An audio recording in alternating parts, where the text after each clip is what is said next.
તારીખ 10 ફેબ્રુઆરી 2025 તારીખ 16 ફેબ્રુઆરી 2025 દરમિયાન અમદાવાદ શહેરના ઘાટલોડિયા, રાણીપ, સાબરમતી અને ચાંદખેડા વિસ્તારમાં ઘરફોડ ચોરીઓની માહિતી સામે આવી અને પોલીસ દ્વારા અલગ અલગ વિસ્તારમાં કોમ્બિંગ હાથ ધરવામાં આવ્યું.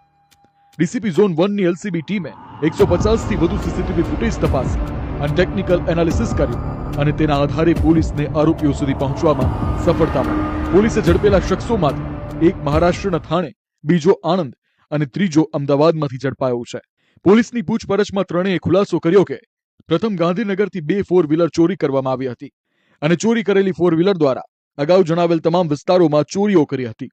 તેમના કબજામાંથી સોનું, ચાંદી, રોકડ, મોબાઈલ અને વાહનો મળી આવ્યા છે, જેની કુલ કિંમત 8,64,869 થાય છે.